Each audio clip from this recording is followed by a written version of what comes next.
You are welcome to another interesting video. If you are just seeing this channel for the first time, kindly click on the subscription button and the notification bell so that you will be informed whenever we upload a new and informative video about scholarship opportunities and immigration. And I want to say a big thank you to all my subscribers. I really appreciate you all.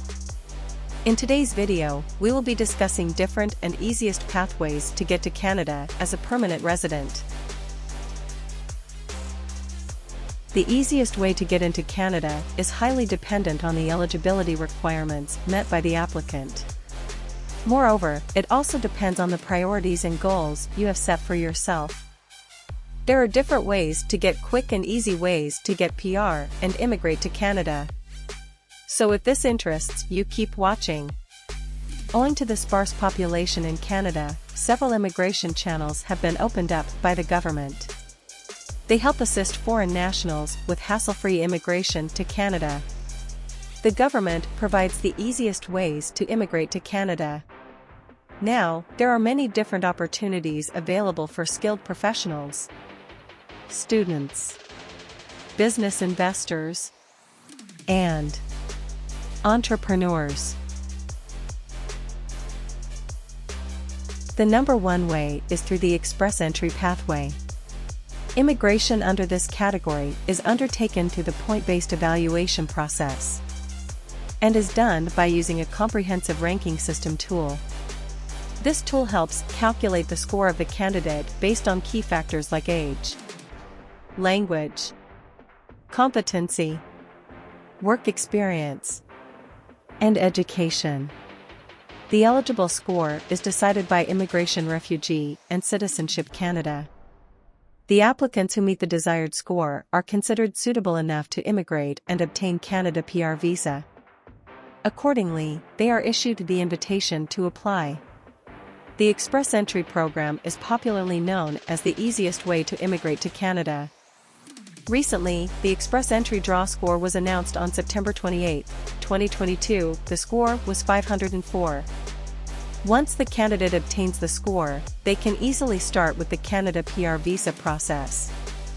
And there are three subcategories for immigration to Canada through the Express Entry program. The first one is Federal Skilled Workers Program, FSWP. The second is Federal Skilled Trades Program, FSTP. While the third is Canadian Experience Class, CEC. The second pathway is Provincial Nominee Program, PNP. The Provincial Nominee Program is for those who were unable to meet the requirements of Express Entry. Canada PNP is the easiest way to immigrate here. Canada grants the right to its provinces to invite skilled people and nominate them for immigration to the country based on the occupation, in-demand and labor market requirement in that province. Mainly, there are two ways of attaining provincial nomination. Either the candidate can use the Canada Express Entry linked models, or they can directly apply to the province for selection. The different province has different eligibility model. After getting selected, the candidate is eligible for 600 bonus points of provincial nomination in the Express Entry immigration model.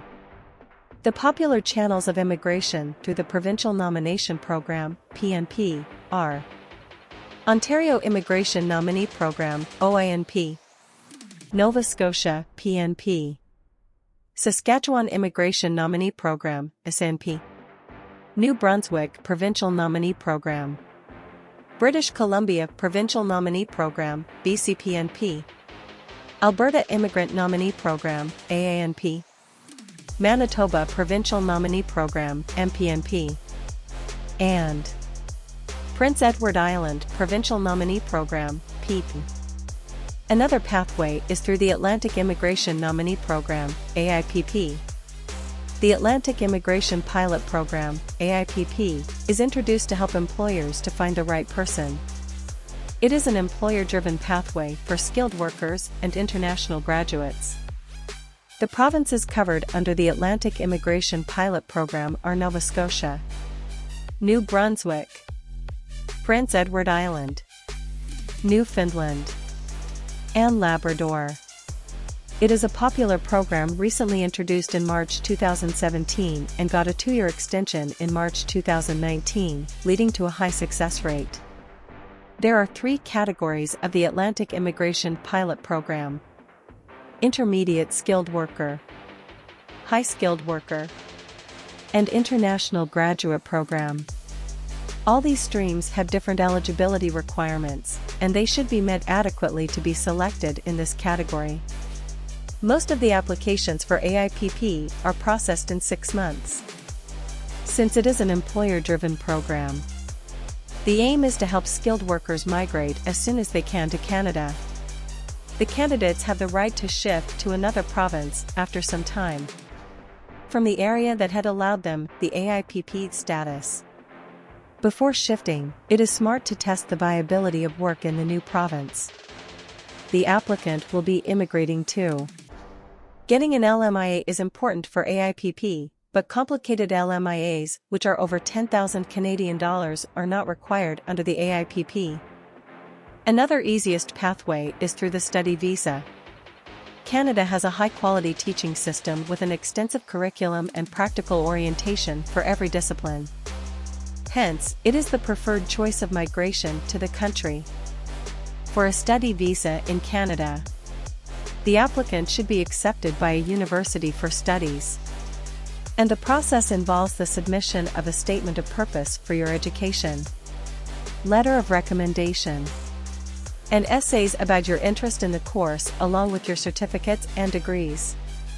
After acceptance in the university based on your credentials, the process of applying for a student permit starts, which the candidate can apply only on the Citizenship and Immigration Canada (CIC) website, and attach the university's acceptance letter for records along with all the other visa requirements.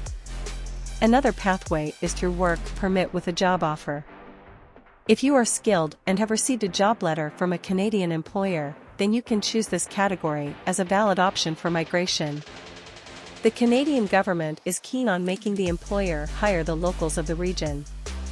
Thus, the onus of proving that you are required for the job position falls on the employer and you both.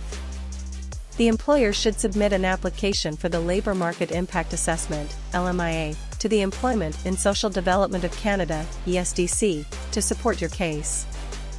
Further, you should also prove that you will help the Canadian economy productively by providing proof of your education and work experience. The downside of the work permit is that it is allotted for employment in one profile and work under one employer. And in case the candidate wishes to change the employer or position of work, then the application needs to be approved by the authorities. The last pathway is through the visitor visa.